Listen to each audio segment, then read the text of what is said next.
I thought it was the boiler room in the apartment over there. I almost fell off the bed.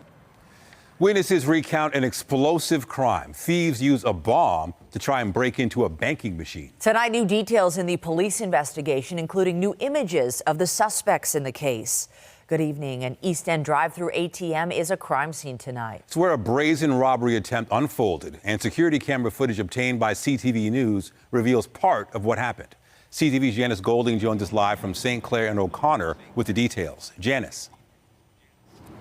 Hi, Nathan. Yes, police have released images of two suspects and say they're looking for at least one other person, the driver of a getaway vehicle in a botched robbery attempt that took place here over the weekend in the city's East End.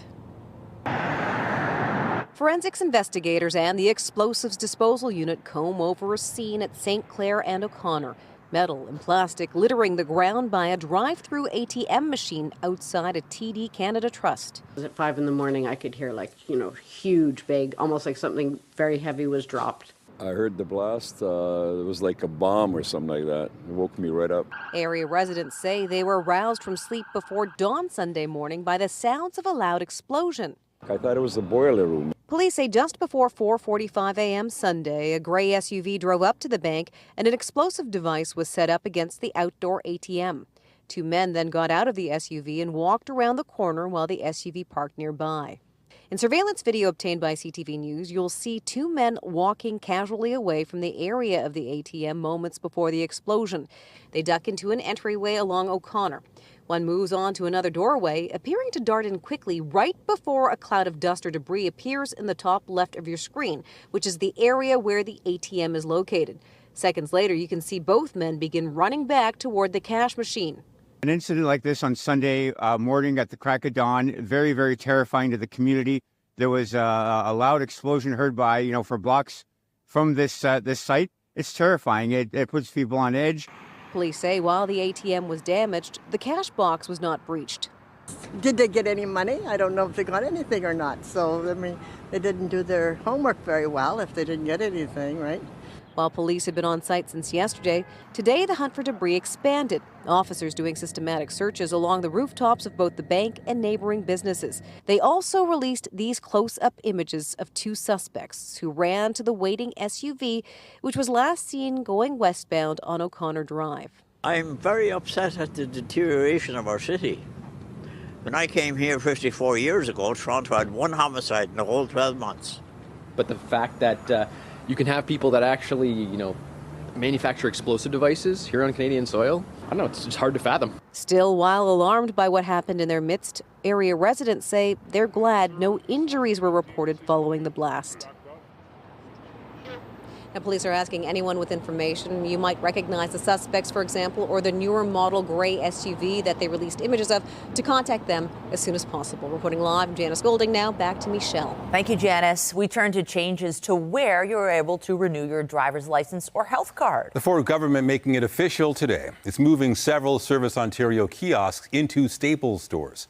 Officials say it's about convenience and cost cutting, but as CTV's Queen's Park Bureau Chief Siobhan Morris reports, critics say the math doesn't add up.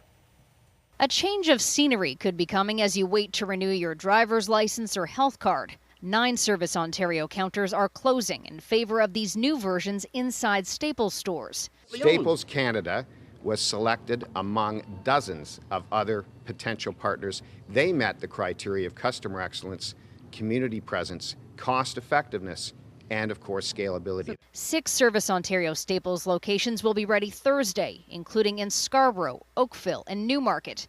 3 more in Leaside, Keswick, and Hamilton will come online later this year. A Service Ontario counter at this shopping centre in Mississauga is one of those shutting down. Its hours have been 9 to 5, Monday to Friday, closed on the weekends. This new location in Oakville will be open 4 hours later until 9 p.m. on weekdays and 9 to 5 on Saturdays. Minister Todd McCarthy says it's what this announcement's all about. It's an investment in families, in family-friendly hours, in more ample parking, in online booking opportunities. An investment of $1.75 million taxpayer dollars to retrofit Staples stores to set them up with Service Ontario counters. New Democrats can't understand why hours couldn't have been extended in existing locations. If they had issues with how they were running their operations, they could have talked with them, but they didn't. There's also haziness about how much the government is actually saving. With leasing costs being assumed by Staples Canada in this pilot project means close to $1 million in savings over the next 3 years. Less than the cost to retrofit stores. And people we spoke with are mostly warm to the change. Oh, I think it's a great idea. Again, with availability, you'll be able to go in and get it done so much faster than waiting in lineups. It just gives you more options. People should be consulted. I really do believe that. But anyway, what do you do? What do we do? Something the opposition echoes. As usual, decisions are being made without transparency, and the decisions are always going to benefit a select very few on the backs of the many. McCarthy says procurement rules for a pilot project were followed. The government's also exploring the possibility of Service Ontario counters in public libraries down the road. Siobhan Morris, CTV News. Still ahead, bad for business and awash in frustration. A restaurant in the Junction flooded and forced to close its doors. To a devastating crash north of Uxbridge. Several people have been taken to hospital as officials try to piece together exactly what happened. But as the investigation continues, dramatic details are emerging about people who stepped up to help. CTV's John Musselman is live at the scene tonight, and he joins us now with the details. John. Well, Michelle, we met a young man by the name of Brandon. He doesn't work far from the crash scene, which is just behind me. He says he and a colleague pulled up minutes after it happened. He heard people screaming, saying that there was a toddler in one of the cars, and he ran over to help. The devastating crash happened around 2 o'clock this afternoon. It involved two vehicles. One of them flipped over and landed in a swampy area. The other ended up in the ditch. Witnesses say there were two adults and a toddler in the car that was overturned. This man, who did not want to appear on camera, works near the crash scene. He and a co-worker drove up just minutes after it happened. He says he heard someone cry out that a baby was still in the vehicle. He rushed over to help. He describes what happened. There was 4 occupants in the turned over vehicle. They were already trying to get out of the vehicle, and somebody yelled that there was a child in the car, so I just blacked out and ran for that car and just tried to get the child out of the child safety seat. And I was able to get him out, yeah. And just in that time, by the time I got from that car up to the road, I was going to just lay him down on my jacket. And the cops showed up, so I just handed him over to the police officers. There were two adults in the second car. All the victims were rushed to an Uxbridge area hospital. 2 air ambulances then transported the toddler to SickKids and a woman believed to be in her 20s to a trauma center in downtown Toronto. The scene of the crash is in North Uxbridge on Sanford Road near Concession 6. The Good Samaritan we spoke to with says he is no hero. He says the adrenaline kicked in and he just reacted. Right now I'm just overwhelmed, to be completely honest. I got 2 babies at home and I couldn't imagine this happening in my family. Police sealed off Sanford Road during the investigation. The cause of the crash is under investigation. And Durham police remain on the scene here. This road is closed off. Driving conditions seem to be good. The roads here were dry when this happened. Reporting live at the scene, I'm John Musselman. I'll send it back to you. All right, thank you, John. Officials with the province's Special Investigations Unit say a man was killed this morning in a crash while trying to flee a traffic stop. It happened in Burlington at the QEW and Guelph line just before 4 a.m. Investigators say Halton police were trying to stop a truck for speeding when it crashed at the Branch Street exit. There were 4 people in the vehicle. One of them, a 26-year-old man, was pronounced dead in hospital. Also tonight, a troubling snapshot of emergency room wait times. A family frustrated and angry at their excruciating wait for care after their infant son suffered an allergic reaction. But first, let's talk about the forecast. Here's a live look at the city. Lovely shot. Still some twilight. The sun did set about 20 minutes ago. We do have a few clouds moving in, and the clouds are going to stick around for a few days. That means gray skies, but it's still going to be mild. Let's take a look at the satellite radar. So right now, conditions are pretty clear, but there are some clouds that are rolling into the city. Not seeing it now, but later tonight and into tomorrow. Looking at the conditions right now, it's still well above seasonal. Right now, we should be at -2, but we're at +1 in Toronto, +3 in Milton, +1 in Hamilton. Overnight at a glance, -2. So overnight, we should be at -11. So still well above seasonal. Clouds continue to come in. We'll give you a look at the long-range forecast a little bit later on in the show. Well, the number of vehicles stolen in the GTA remains at record highs as tech-savvy thieves break into even the newest cars. While auto theft remains a big problem, there are some encouraging signs in new data analyzed by CTV's John Woodward that could be an indication the tide may be turning. John joins us in studio now. John, what have you seen? Michelle, it's early. It's not yet clear if this is a trend, but a new auto theft statistic. The Toronto police don't show the massive increase we've used to for years, and that's given some hope the relentless rise in auto theft can be turned around. In the morning last Monday. It was my wife's dream car. You know, we waited so long to be able to afford it, and we finally got it. And the nearly new ride proved irresistible. The pair pop the hood and disable the horn, and then it's on to smash a back window. The car's headlights flash, but there's no audible alarm. Soon one is in the front seat, and the car starts. They're off in less than 4 minutes. My wife wakes up at 7:30, freaking out the car's not there. Like, what do you mean the car's not there? That Wrangler could be anywhere by now. Often the cars are whisked into shipping containers and sent to the ports. CTV News traced one to Nigeria. Police catch only a fraction. But there have been several sizable busts in the last few weeks. York Region's Project Mamba recovered 52 stolen vehicles worth $3.2 million, many destined for Azerbaijan. A provincial carjacking task force made almost 100 arrests and laid over 550 charges. Auto theft in the GTA has more than doubled since 2019, but this month, for the first time in at least 5 years, there are signs the relentless increase in auto thefts is slowing. Last January at this time, Toronto police numbers showed 740 vehicles stolen. This January, they showed just 608 cars. In December, compared to the year before, the number of cars stolen was roughly the same. Constable Victor Kwong told CTV News it's too early to know if it's a trend. The OPP say the rapid increase they once saw is slowing too. But Detective Inspector Scott Wade says they're still cautious. We are seeing encouraging numbers. We're seeing a slow in the rise. Alexopoulos says for his next Jeep, he's buying an extra security device, saying even new cars are too easy to steal. Hopefully things do turn around because this is becoming way too common. You know, just off the top of my head, I know at least 3-4 guys that had their vehicles stolen. And at less than 4 minutes a vehicle, just 2 people can still get away with a lot in one night.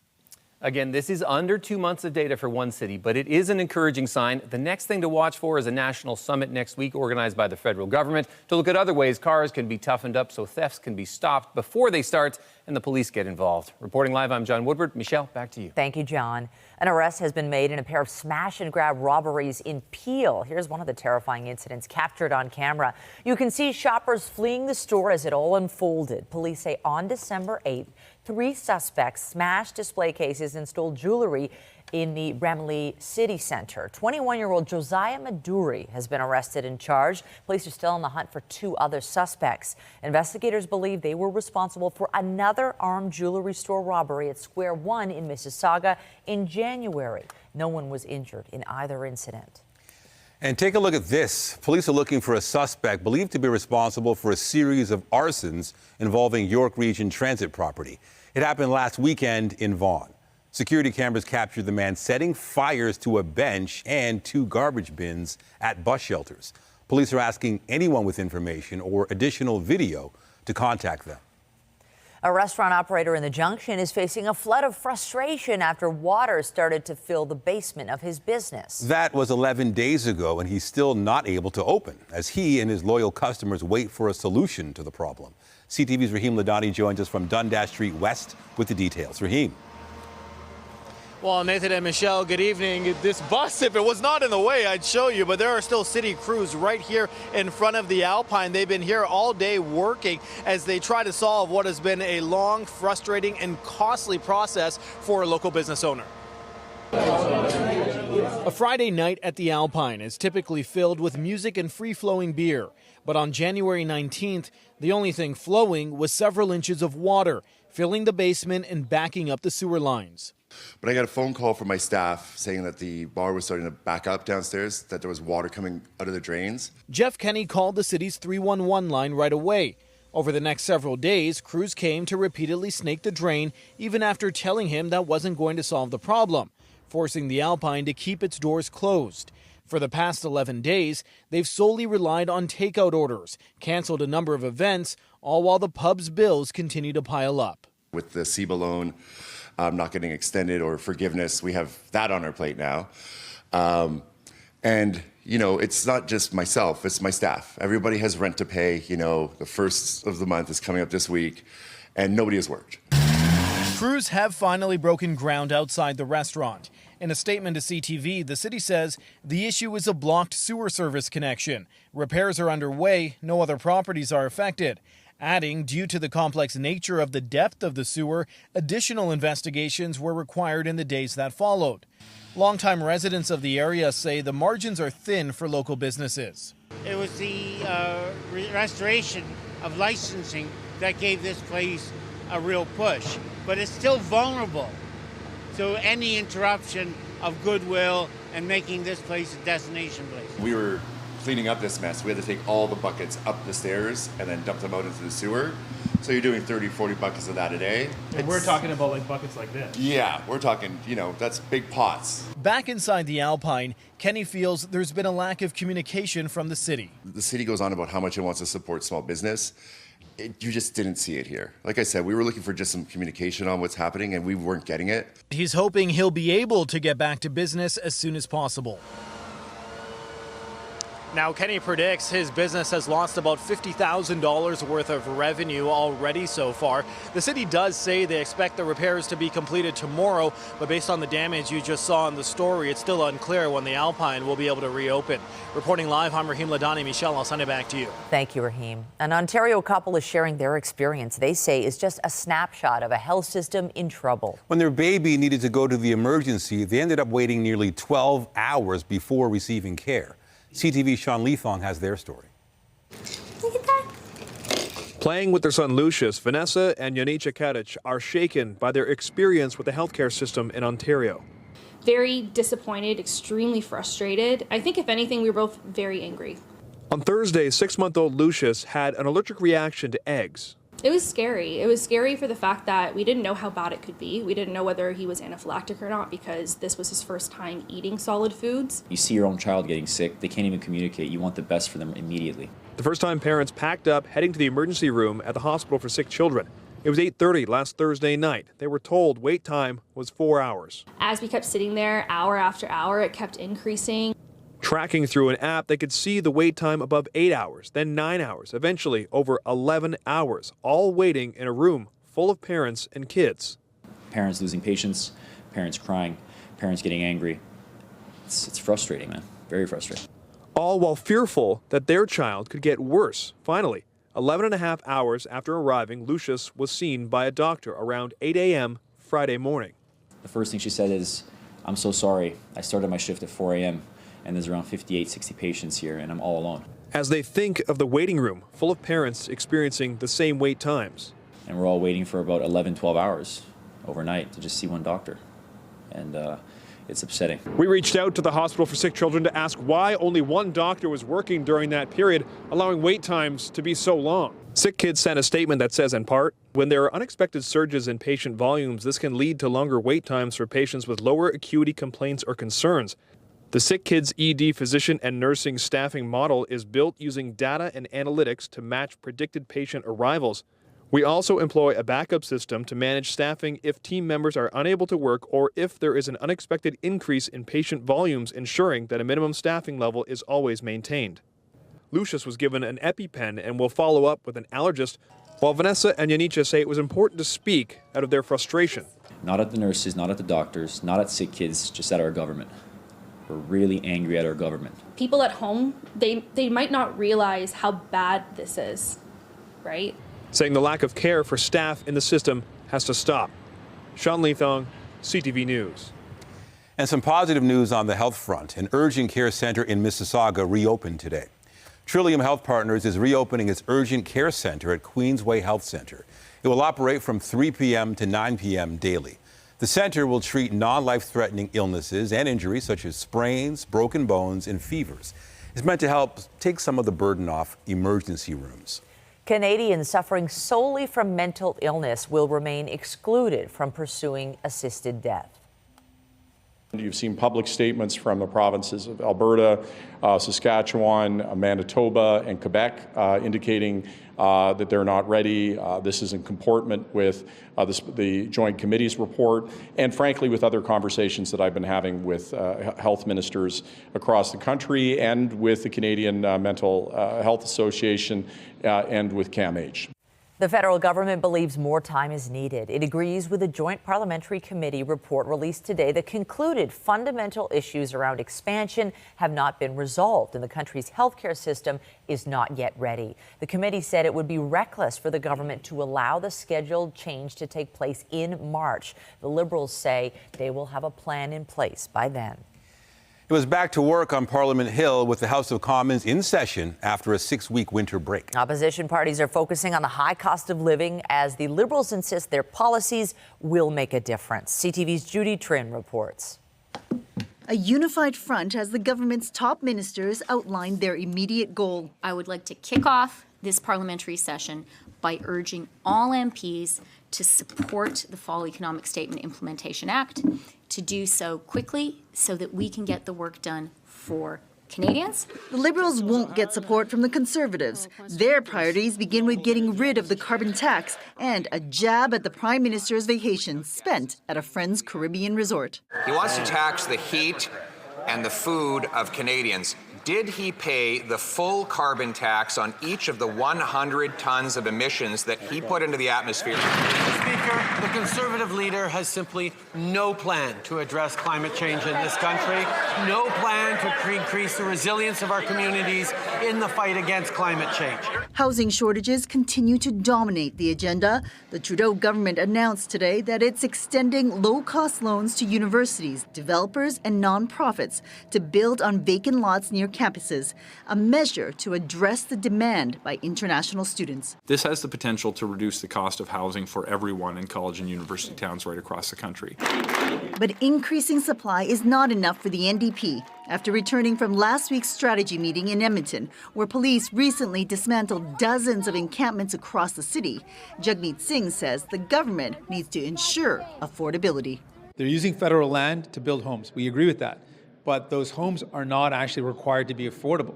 The NDP's first priority after returning from the break will be to call for an emergency debate in Parliament on housing and homelessness.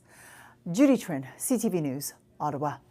A former Toronto City Councillor says she hopes to run for the Conservatives in the next election. Karen Stintz represented Eglinton Lawrence at City Hall from 2003 to 2014, was once a mayoral candidate and was the TTC chair from 2010 to 2014. Since then, she's been the CEO of Variety Village. Stintz has confirmed she will run in the riding of Eglinton Lawrence, which is currently held by Liberal Marco Medicino. And voters in Durham region will soon be heading to the polls. Prime Minister Trudeau took to X with the news saying, "Write this down, Durham. The date for your by-election has been announced. It's going to take place on Monday, March 4th. The riding has long been held by the Conservatives, most recently by former leader Erin O'Toole, who resigned as an MP last year. Not far from Parliament Hill, an inquiry began today into foreign meddling in our federal elections. Foreign interference in our democratic institutions is a very serious issue. It requires us to investigate, analyze, and reflect as thoroughly as possible in order to ultimately identify the best ways to counter it, or, if it's not possible to prevent it entirely, to limit its effects.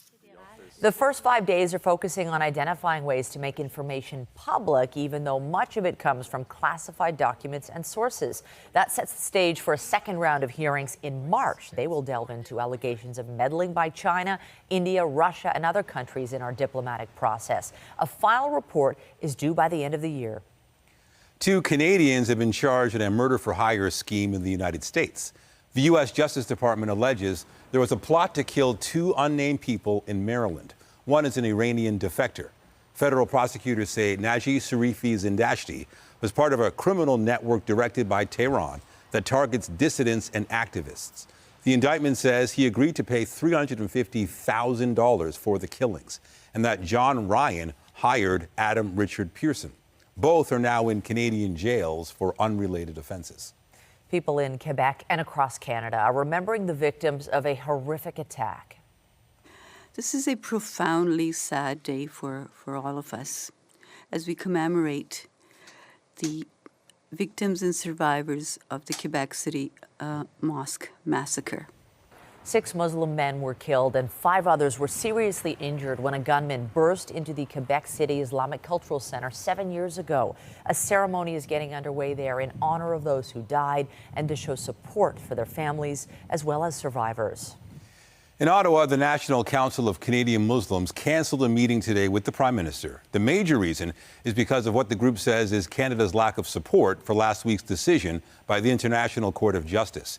It ruled that Israel must prevent a genocide in the Gaza Strip.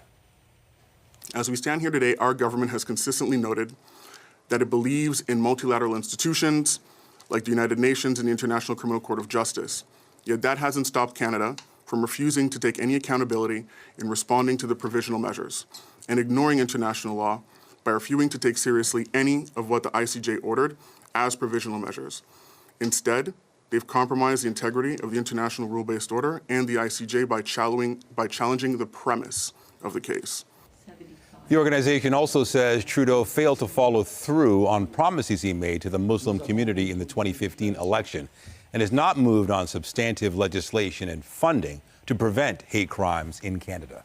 In the Middle East, Israel battled Palestinian militants in different parts of the Gaza Strip today. Ceasefire talks are ongoing, but Israel has said significant gaps remain in any potential agreement. Officials in Gaza say more than 26,000 people have been killed since the war began, most of them women and minors. And despite the humanitarian crisis in the enclave, the UN aid agency for Palestinians faces more funding cuts.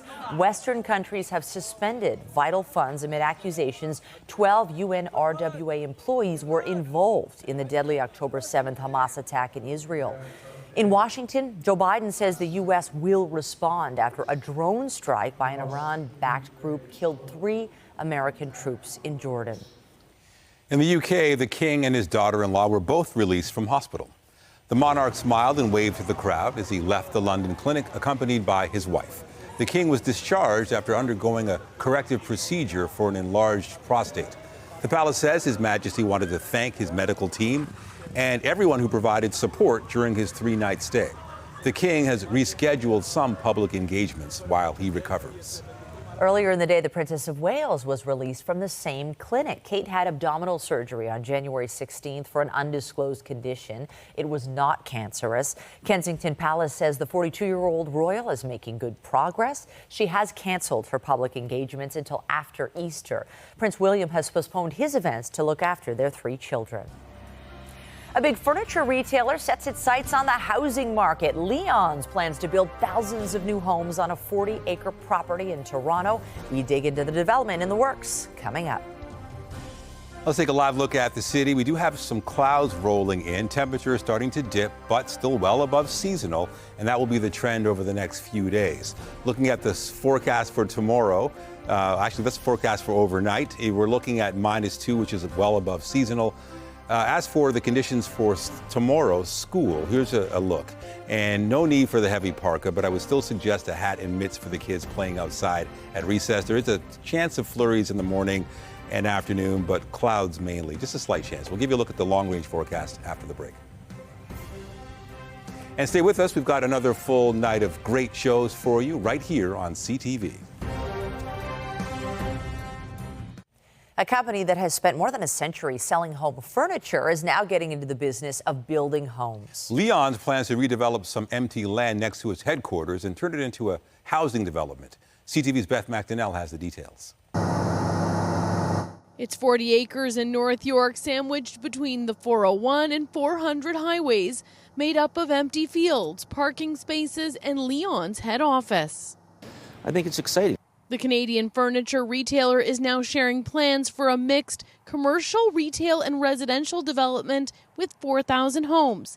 Phase 1, a new flagship store and corporate headquarters. CEO Michael Walsh says the project has been in the works for years, but is closer to reality after passing 2 big hurdles with the province and the city. There'll be a portion of it that's affordable, absolutely. Think of high-rise, low-rise, townhomes, multifamily homes, rental homes, you name it, we're going to have it. When you see Leon's, you may think of sofas and bedroom sets, but the retailer has been working in real estate for some time and says it has the experience to bring this project to life. Leon's owns hundreds of acres around the country and has been developing land in BC, Alberta, and Nova Scotia. The process here, Walsh says, was slowed by the pandemic. The federal GST break on new rental housing now playing into the timing.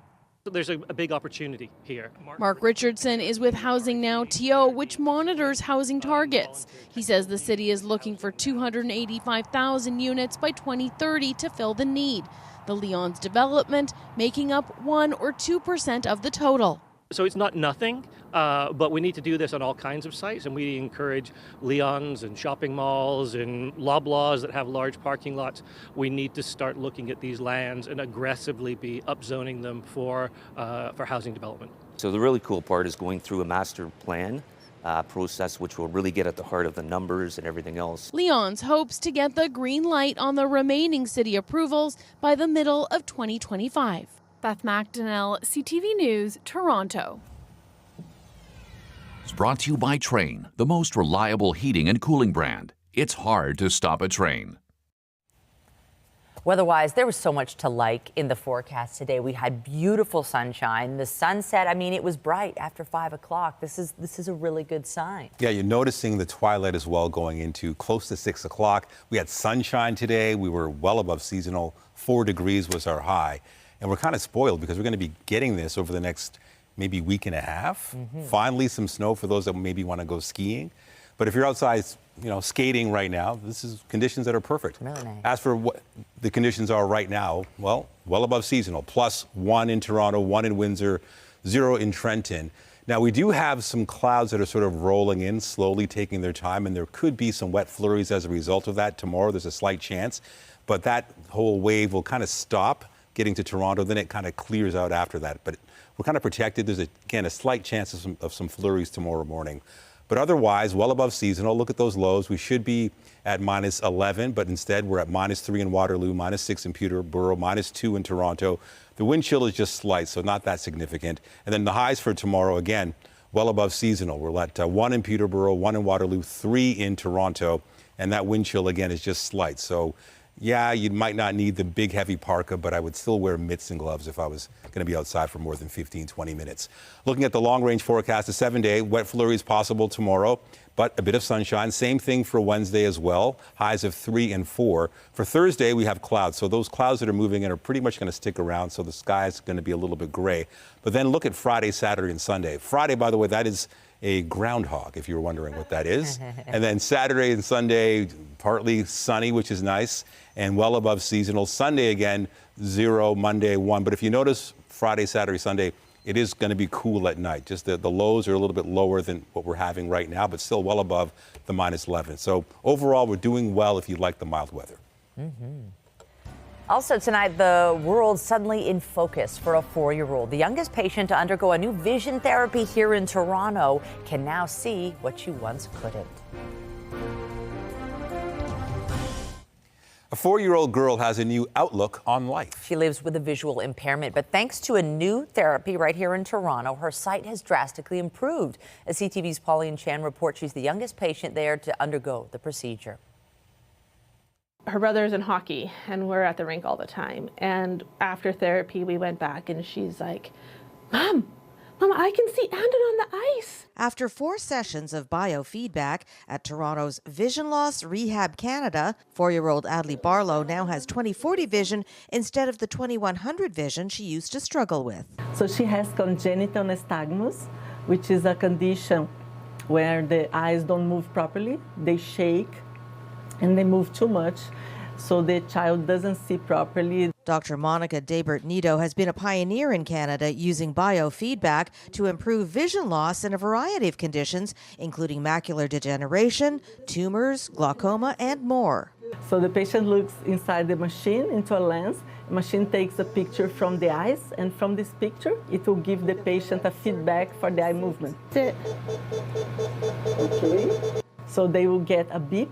And as they move their eyes, the beep will change accordingly.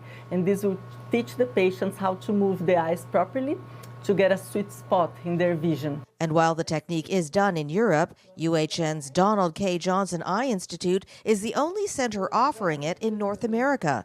They've done some 500 adults, but Adley is the youngest patient by far. For the children, it's more than that. We don't know yet how much we can reach with children. And what grade are you going to be in? Kindergarten. And what kind of school are you going to? French American. The technique is covered by OHIP, but the Barlows, who are from Saskatchewan, have had to pay out of pocket. It's a huge, but for her to be able to see, you can't put a price on vision. Pauline Chan, CTV News. A legendary Canadian singer-songwriter is set to perform at the Grammy Awards for the first time. I really don't know clouds. I really don't know clouds at all. Joni Mitchell will take the stage next Sunday. The 80-year-old is also nominated in the Best Folk Album category for her 2023 live album, Joni Mitchell at Newport. The 9-time Grammy winner has had a string of hits over the years, including Big Yellow Taxi, Blue, and Woodstock.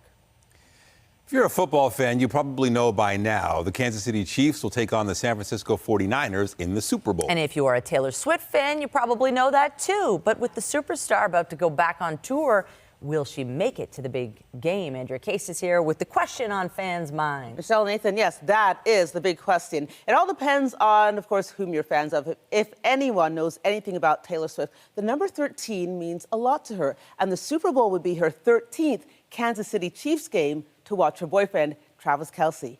Google it. Well, will she make it to Vegas for the Super Bowl on Sunday, the 11th? Don't bet against T. Swift.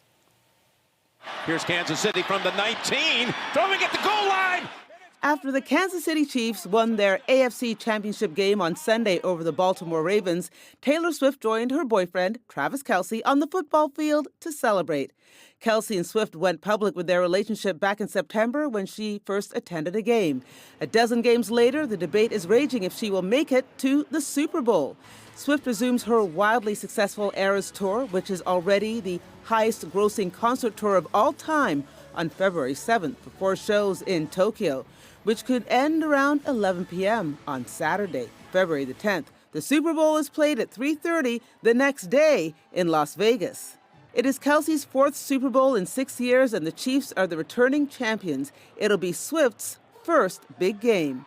The 34-year-old has her own private jet. It takes some calculations to figure out if she can make it in time, but Ian Rappaport of the NFL Network has done the math for us. Figure a 12-hour flight, maybe she leaves about an hour later. Taylor Swift could still get to the Super Bowl to Vegas about 7 or 8 p.m. Saturday night, just in time to party.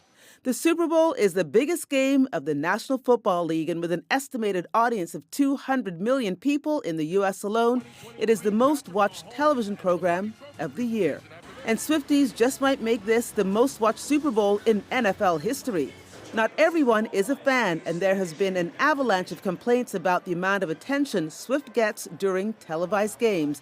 In fact, lip readers say Swift was saying, "Get the camera off me," during Sunday's matchup.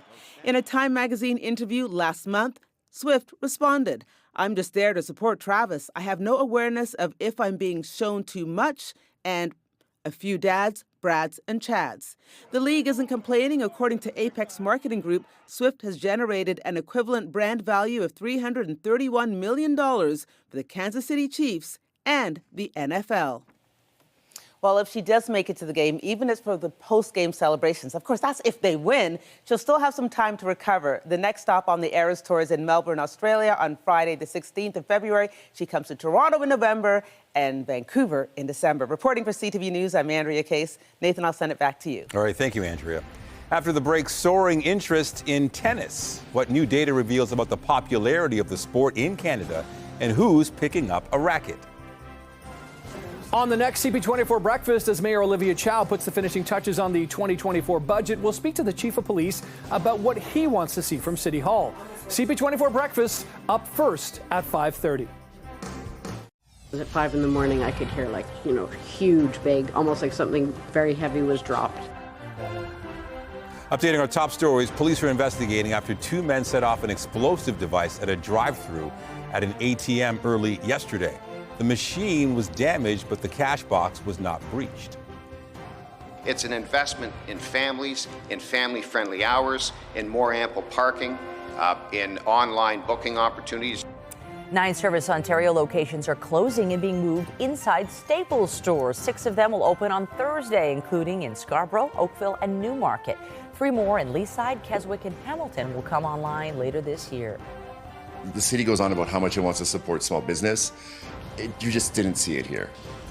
The Toronto restaurant hopes to be back in business soon. The Alpine has only been open for takeout orders after flooding in the basement 11 days ago. The owner feels there's been a lack of communication with the city. But now crews have broken ground outside after earlier attempts to fix the problem failed. On the markets, the Canadian dollar is trading higher, about 1/5 cent to 74.5 cents US. American benchmark oil declined more than $1 to a bit below 77 US a barrel. And the TSX Composite Index gained 74 points to end the day at 21,200.06. The Business Report is brought to you by Canadian Western Bank, the bank built for business. Toronto Blue Jays fans are mourning the loss of a former manager. Jimmy Williams has passed away at the age of 80. He joined the Jays in 1980 as a third base coach and was promoted to manager in 1986. Williams had a .241 record over 522 games with Toronto. He returned to managing with Boston and led the Red Sox to the playoffs in 1998 and 1999 when he was named AL Manager of the Year. It appears Canada's in line for another medal at the 2022 Olympics. Russian figure skater Kamila Valieva was disqualified from the Beijing Games today. The 15-year-old was a star performer hours before her positive test for a banned heart medicine was revealed. Today's ruling by the Court of Arbitration for Sport means the Russians will be stripped of the gold medal in the figure skating team event. The U.S. finished second and is now set to get gold. Japan came in third 2 years ago, with Canada finishing fourth, so we're now set to be upgraded to bronze. Skate Canada says it applauds the court's decision.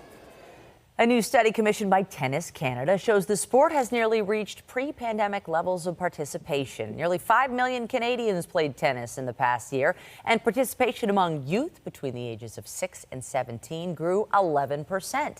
Tennis ranked as the 4th most popular sport in terms of interest in Canada and 5th for participation, according to the survey. Just ahead, gearing up for a big weekend in Toronto. The 2024 NHL All-Stars are coming to town, and we've got a preview of the action-packed events. Tonight, train operators in Ontario push back on a controversial new directive. A CTV News exclusive. The concern is that somebody might die. The ban on coming to the aid of people in distress on the tracks. Later on CTV National News.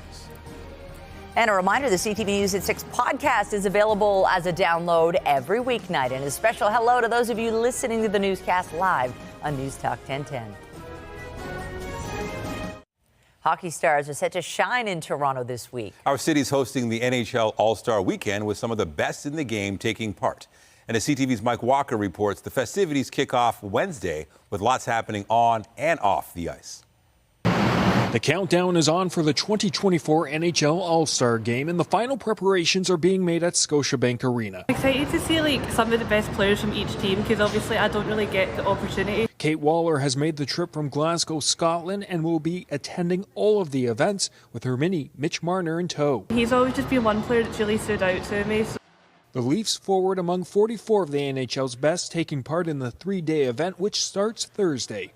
It's the 9th time Toronto is hosting the All-Star Game, one the executive producer says has been reimagined. The fan here has seen it all, although they haven't had an All-Star Game here since 2000. Including a revamped skills competition that will see 12 players competing for a $1 million grand prize. I think that one of the things you're going to see is how competitive our players are on the ice. It'll be more entertaining to see them try a little harder. Saturday's All-Star Game will once again feature the 3-on-3 tournament, the league bringing back the player draft with 4 team captains, including the Leafs' Austin Matthews and Edmonton's Connor McDavid, choosing their teammates. It's always fun to see who drafts and why these teams draft the players. The draft kicks off the events at Scotiabank Arena on Thursday. Away from the rink, sports apparel stores are stocking up on merchandise, restaurants ordering extra food and beverages. The NHL says last year's All-Star Game in Florida generated an economic impact up to $30 million. A little bit extra with so many more people around town and in the hotels in the area.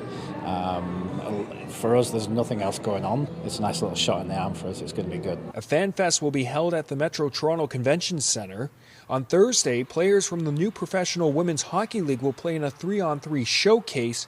And also that night, the NHL will be honoring the surviving members of the 1967 Toronto Maple Leafs Stanley Cup champions. This is one that I think people are going to remember for a very long time. It's unique. Tickets are sold out for the games, but some are available on the resale market. Mike Walker, CTV News. Let's take one last look at the forecast. Not a lot happening right now as far as the conditions. Clear, but there is some clouds rolling in. We'll see them tomorrow. Light flurries are expected as a possibility, a 30% chance. Same thing on Wednesday and Thursday, highs of well above seasonal. On Friday, Groundhog Day, partly sunny, high of 3. And then Saturday, Sunday, and Monday, the sun will return and will still be well above seasonal. However, at night, it is going to cool down a little bit. That's our recap. That's it for us, but be sure to join Omar Sachedina tonight at 11 for CTV National News, followed by Natalie Johnson with your next local newscast at 11:30. In the meantime, our coverage continues anytime on CP24 and online at ctvnewstoronto.ca. For all of us here at CTV News, thank you for watching and have a great night.